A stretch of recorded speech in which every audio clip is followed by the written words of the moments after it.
Captain. Lord Captain.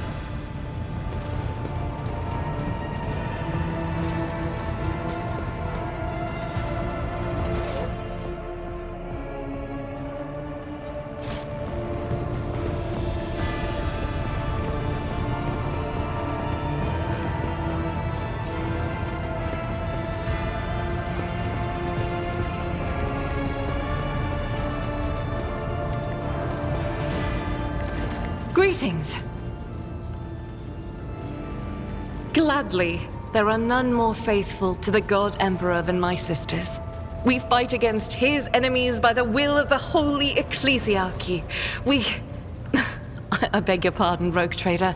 Here I am talking about what every lesser noble in the Imperium knows. So what exactly are you interested in hearing about? It is. The Sisters of Battle are a fire lit by the God Emperor. They are the echo of his voice that travels through the dark expanses of the universe.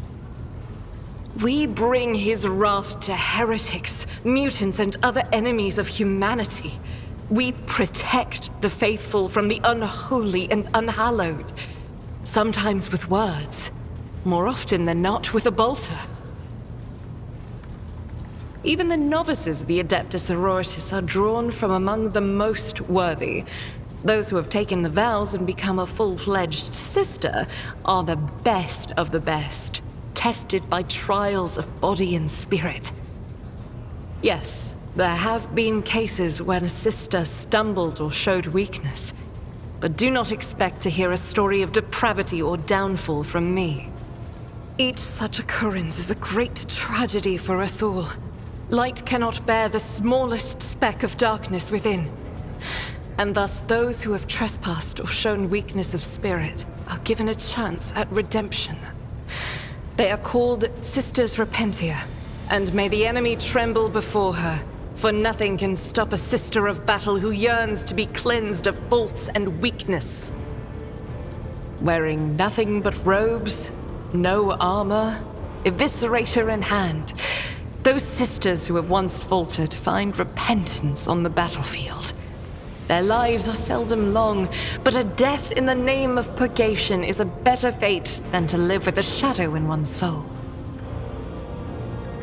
Once I had completed my novitiate, I was sent to the Calixian branch of the Order of Our Martyred Lady, assigned to the Order's Pronatus.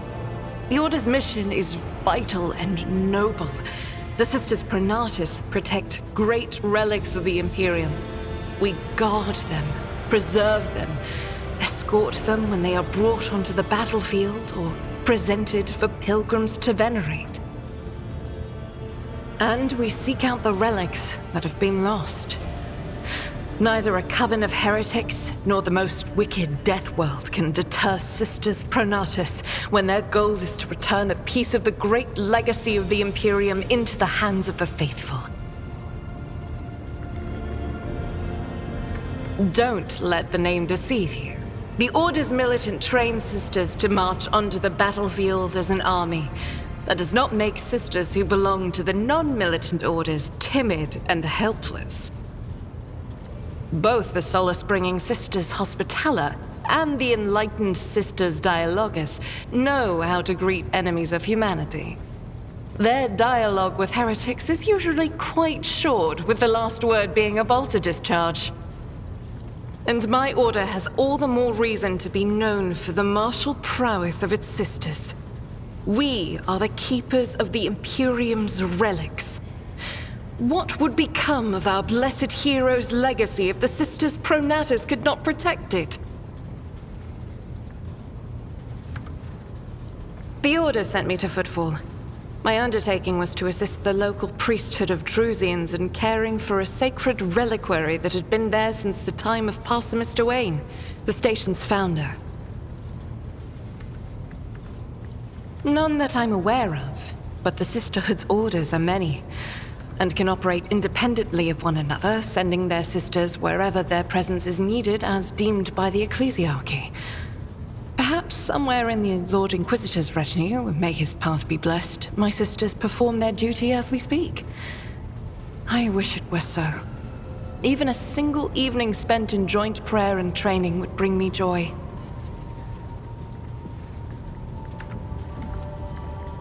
Should any more arise, keeping them to yourself would be imprudent.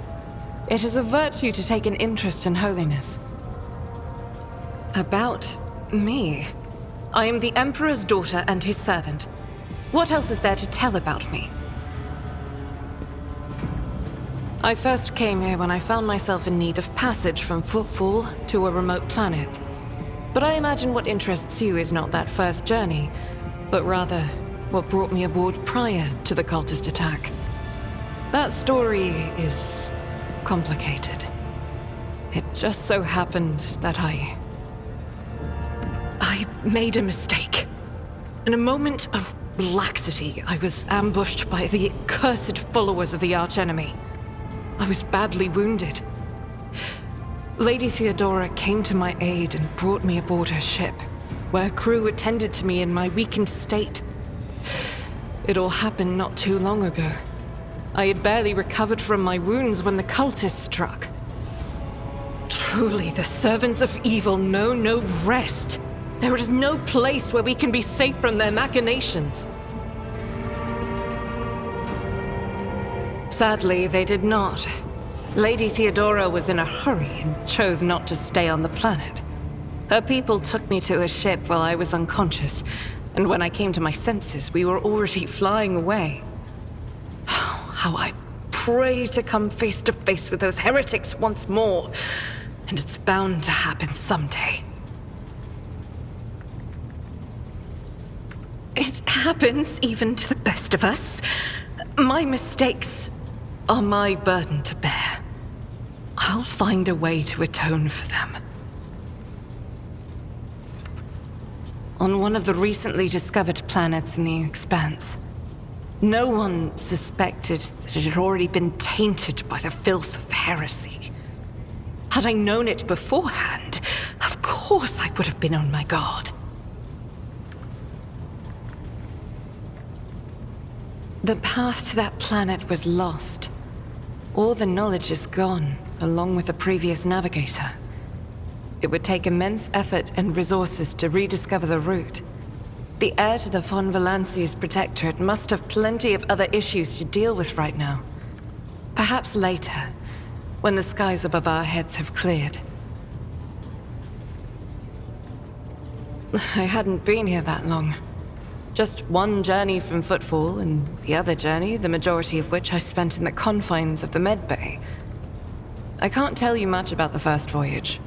I was more focused on prayers and ruminations than on the people around me, or the journey itself. During the last journey, Seneschal Viserion stood out for me. He came by several times to ask about my health. He's an honorable man and a loyal servant of the Imperium. I think he is as meticulous in his inspections of the logistics systems as he is in his inquiries about the health of the occasional sister of battle aboard the ship. But not all of Theodora's people have earned my trust. You know who I'm talking about. There is no place for Adira Talas among the God Emperor's faithful. I'm surprised she wasn't in league with the cultists, and I'm equally surprised by how deep heresy and treason run in this place.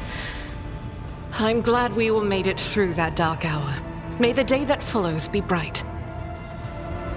As you wish.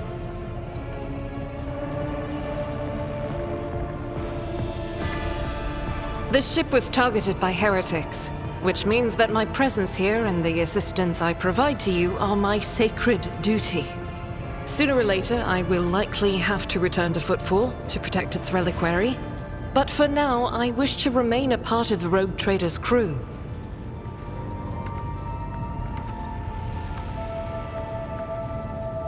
Those are very courteous words, Rogue Trader. Thank you, both for your words and your hospitality.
tactics are flawless.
What are you talking about, Lord Captain?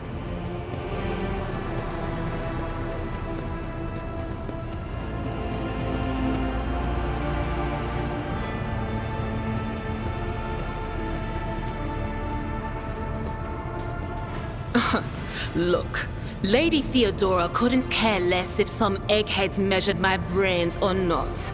It's not about the seal on your forehead, get it? It's about what's in your gut, if it's rotten or not. My gut's stronger than the adamantine on this here ship, and my implants are better than the ones they put in you on your Terra. If they weren't, I wouldn't have lived as long as I have.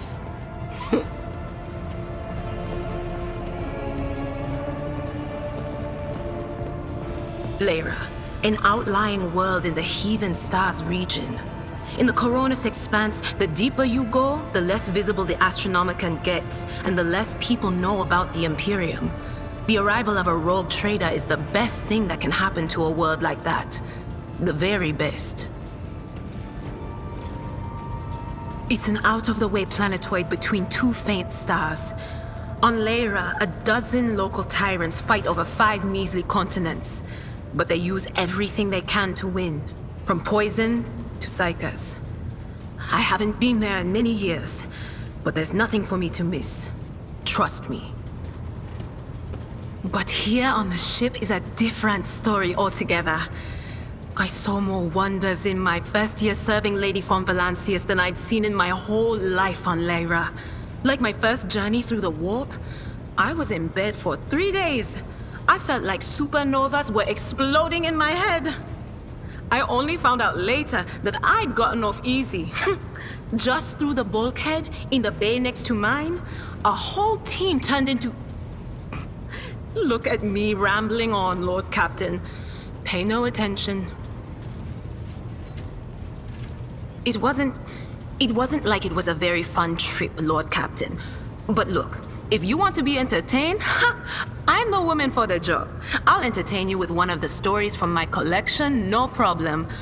But if you want to hear about the time I melted everyone in the bay next door, well, I just don't really want to go into the details on that one, all right?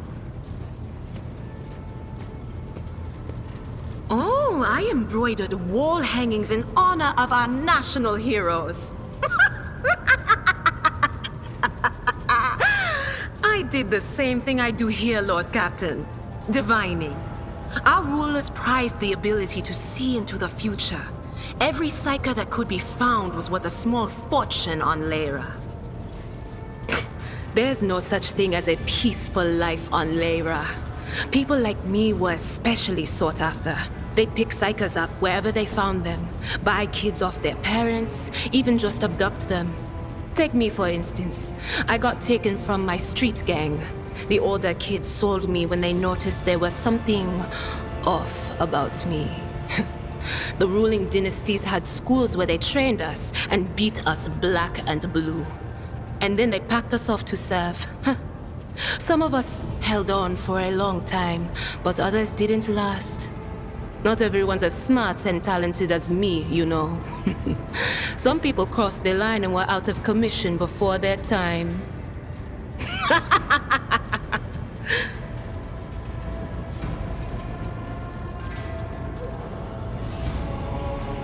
Theodora von Valancius paid a visit to the ruler I was serving at the time.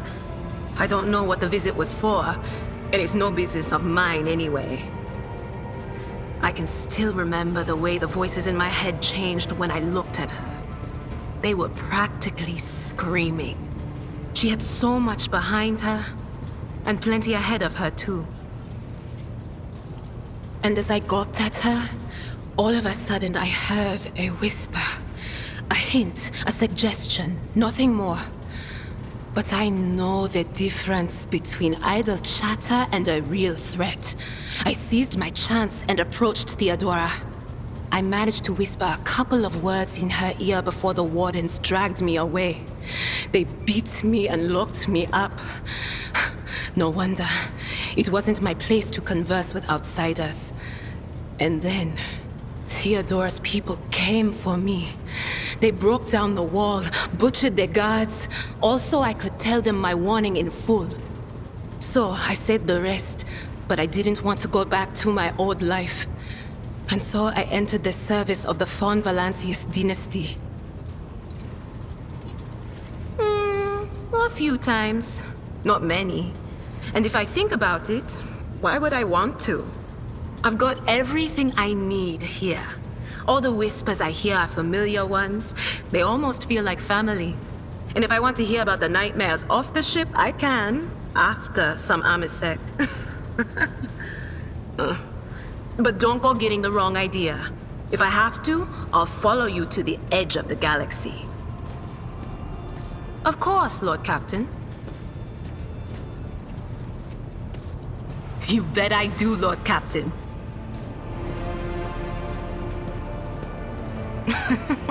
Okay, so we went to Footfall once. Well, I mean, Lord Captain Theodora went to Footfall a lot. But on that occasion, she took me with her for some reason. My day had gotten off to a bad start. My head had been yammering since I woke up, but there was nothing else for it. I had to go. We arrive at the place, and what a place! All the gentlemen and ladies dressed to kill, showing off their encrusted implants, all clustered around little tables. Well, turned out it was a gaming den. And not just any gaming den, but one run by somebody with deep pockets for people with just as much cash to splash. You should have seen it. People gambling away planets in a game of regicide. Anyway, so the Lord Captain wanted me to help her beat some guy. So I tell her, the chips won't land in your favor. You'll get a bad hand. Don't sit down at that table, your ladyship. But did she listen? Of course she didn't. If there's one thing she never lacked, it's stubbornness. So they sat down and the cards were dealt. I'm hovering around like I'm not involved, but I'm keeping my eye on things. And everything in my head keeps getting louder and louder. Anyway, it's a good thing I realized in time that my mind wasn't going haywire over a losing hand, but something else. I made some excuse to drag the Lord Captain up from the table and took her away from that place. And a few minutes later, the room where we'd been... It turned out some wise guy had the same bright idea to bring a pet psyker along with him. One of those ones who just scuttle around in Footfall's underbelly. And the psyker just freaked out, I guess.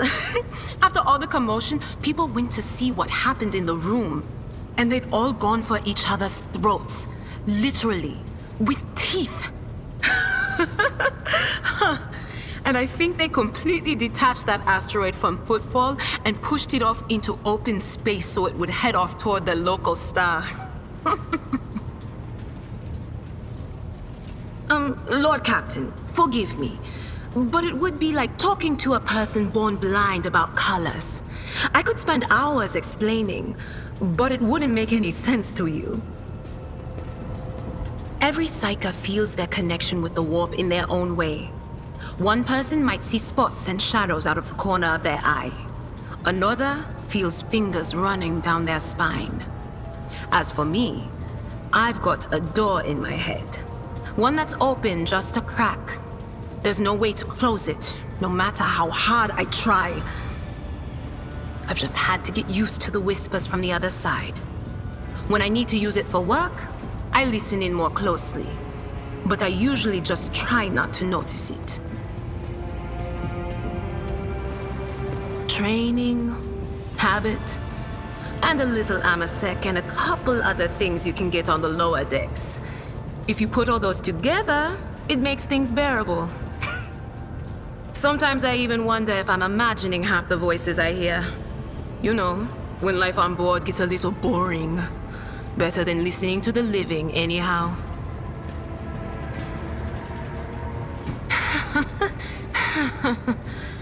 Well, if the door opens, that means somebody's planning to come in, right?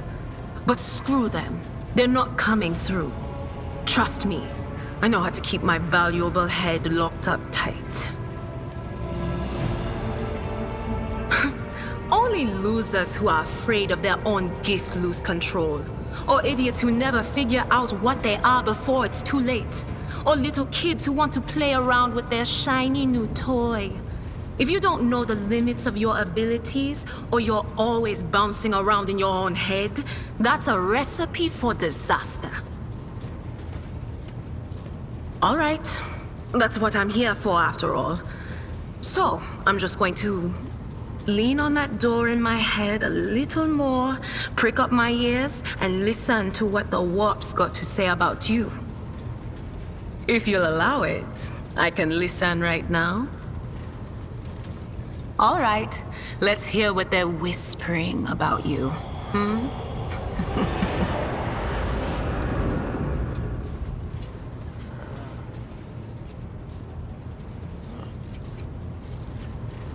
Seek not on firm ground, but in a golden hall suspended in the void. There waits a child without kin, but with a name blind to truth. She draws the brush across the canvas and does not notice that her palette is full not of paint, but of blood.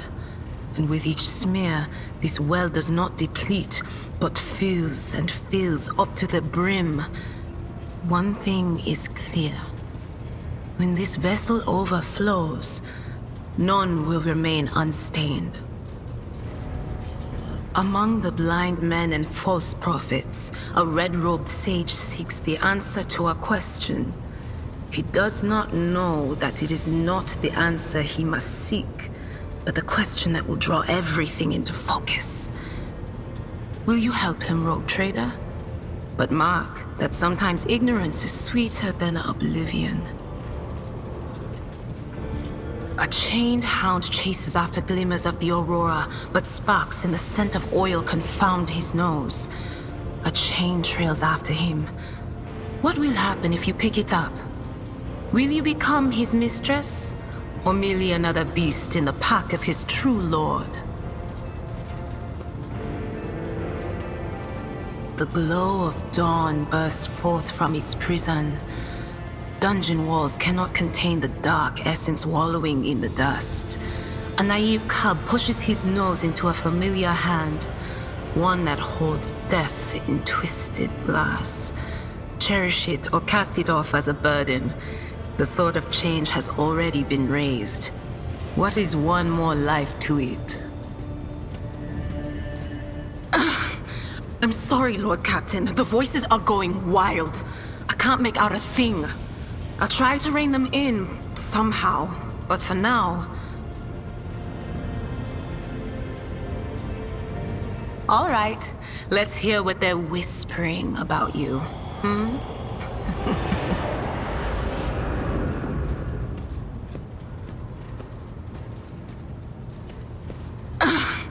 I'm sorry, Lord Captain. The voices are going wild. I can't make out a thing. I'll try to rein them in, somehow. But for now... None of the officers knew the Lord Captain well, not even Abelard, and she was always closer to him than anyone else. She told me from the off if I ever listened to anything in the warp about her without her permission, I'd be going out through the airlock. I'm not an idiot, so I never stuck my nose where it didn't belong. Only when I was asked. It's hard to wrap my head around the fact that she's gone. Lady von Valancius gave me everything I have. She opened the stars to me and the paths between them. I still think I can hear her voice. The little sister is afflicted with her own set of voices, ones that whisper to her about corruption and heresy. The silly girl doesn't realize that if she wants to find the source, she needs to start by looking in her own head. Of course. Always at your service. Whenever you need me.